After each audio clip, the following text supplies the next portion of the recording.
नमस्कार, आप देख रहे हैं सिटी न्यूज़ मुंबई। मीरा भाईंदर शहर के 145 विधानसभा क्षेत्र हो चाहे 146 विधानसभा क्षेत्र हो, इन दोनों निर्वाचन क्षेत्र में मुस्लिम समाज के कब्रिस्तान को लेकर के हमेशा से दिक्कत रही है। यही बात कोरोना काल में भी साबित हुई थी। कोरोना काल से पहले मुस्लिम समाज ने यहाँ पे मीरा भाईंदर शहर में कब्रिस्तान की मांग की थी। 9 घर में भी कब्रिस्तान का आरक्षण था, उसे भी शिवसेना का विरोध था, जिसके कारण आज तक वो कब्रिस्तान बन नहीं पाया। इसी तरीके से पेनकर पाड़ा में भी महानगर पालिका ने आरक्षण रखा था, जिसे लाखों रुपया खर्च किया गया, कब्रिस्तान को बनाने की कोशिश की, लेकिन स्थानिक लोगों का विरोध होने के चलते इस पर अब तक कार्रवाई नहीं हो पाई है। इस संदर्भ में सिटी न्यूज़ मुंबई ने जब विधायक प्रताप सरनाइक से मीरा भाईंदर शहर में कब्रिस्तान को लेकर के बात की, तो आइए जानते हैं उनका क्या है कहना। 146 में कितने हैं कब्रिस्तान आने वाले भविष्य में, और क्या होने वाला है कब्रिस्तान को लेकर के, सुनिए उनकी ज़ुबानी। सर आप 98 में नौ घर में कब्रस्तान का अरे थांब ना बाबा थांब राम 98 में 9 घर में कब्रस्तान का आरक्षण डाला गया था, जिसमें आप लोगों का ही विरोध था। बस्ती कुछ भी नहीं थी।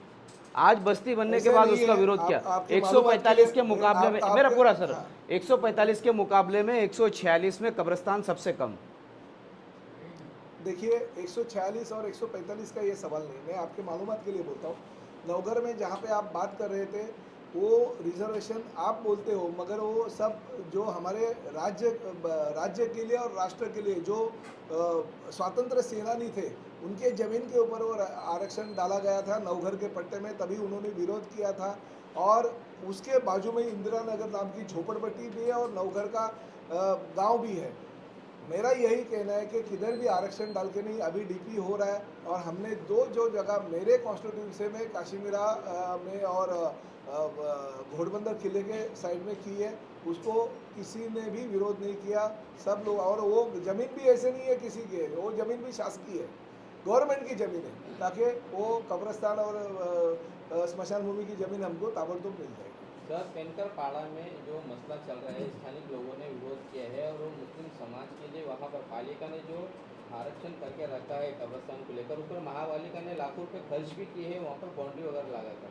उस विरोध को लेकर एमएलए प्रताप सरनाइक की क्या भूमिका? मेरा यही कहना है कि कब्रस्तान होने दो, स्मशान भूमि होने दो या दफन भूमि होने दो, एक बार नागरिक बस्ती निर्माण होने के बाद में वहाँ पे रिजर्वेशन डालना गलत है। कोई भी चीज़, हर इंसान को मरने का हक तो ऊपर वाले ने दिया है, मगर मरने के बाद उसको सुकून से मिलना चाहिए, ना ही आपस में वाद निर्माण करके। अभी कोई उपोषण के लिए बैठता है और कॉरपोरेशन जाके खड़ी होती है।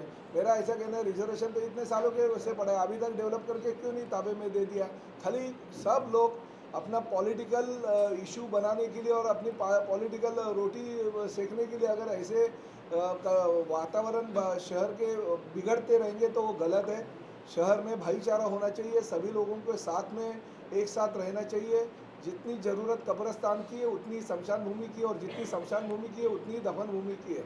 तो मेरा ये कहना है कि वाद विवाद निर्माण होने जैसा लोगों ने बयानबाजी नहीं करनी चाहिए। मगर एक बात है कि बस्ती में कौन सा भी रिजर्वेशन डालने की बजाय अगर बस्ती के बाहर जहाँ पे किसी का विरोध नहीं होगा वहाँ पे रिजर्वेशन डाल के जल्दी से जल्दी वो समाज को या वो कम्युनिटी को अगर आप हैंड ओवर करेंगे तो ये वाद निर्माण नहीं होगा। क्योंकि आज हम रिजर्वेशन डाल रहे हैं, मगर 2-3 साल में वहाँ पे भी आज आसपास बस्ती हो सकती है, तो वापिस वो लोग विरोध करने से बजाय अगर आप पहले से ही बस्ती के बाहर अगर वो रिजर्वेशन डालते हो, डेवलप करके देते हैं तो अच्छा होगा। मैंने 50 करोड़ रुपए राज्य शासन से जो मांगा है, वो राज्य शासन को मैंने गवर्नमेंट की ये दोनों ज़मीनें, जैसे जो मैंने आपको बोला है, घोड़बंदर किले के बाजू में जो घोड़बंदर गांव की शमशान भूमि है उसके बाजू की ज़मीन जो राज्य शासन की है, और काशीमीरा की ज़मीन जो राज्य शासन की है, वो मैंने गवर्नमेंट से मांगी है। कलेक्टर साहब ने उसका अप्रूवल भी हमें दे दिया है, जो गवर्नमेंट के पास अप्रूवल के लिए गया, और वहीं पे मैंने ये 50 करोड़ रुपए जो गवर्नमेंट से लाए उसमें से कब्रिस्तान और शमशान भूमि सैंक्शन करके रखी है। और मेरे हिसाब से ये साल के ही अंदर मैं कम से कम आधा पार्ट तो लोगों को हैंड ओवर करूँगा, ताकि हमारे शहर के हिंदू हो, मुसलमान हो, चाहे ईसाई हो, सभी लोगों को, और ये उसका नाम भी संयुक्त स्मशान भूमि दी है, तो सभी लोगों को हैंड ओवर मैं कर दूँगा। विधायक प्रताप सरनाइक का मानना है कि मीरा भाईंदर शहर में किसी भी तरीके की कोई जातिवाद नहीं है, किसी धर्म विशेष को लेकर के कोई बात नहीं है। हिंदू हो, हिंदुओं का शमशान भूमि हो, चाहे मुस्लिम का कब्रिस्तान हो या फिर दफन भूमि है, सभी को उस जगह जाना है और सभी को इसकी आवश्यकता है। उनका विरोध इस चीज़ को नहीं है, लेकिन स्थानिक लोगों का अगर विरोध है तो उसको प्रशासन ने गंभीरता से लेना चाहिए। इस तरीके की बात विधायक प्रताप सरनाइक ने की है। इसी तरह की खबरों के लिए मेरे यानी शकील शेख के साथ बने रहे, देखते रहे सिटी न्यूज़ मुंबई।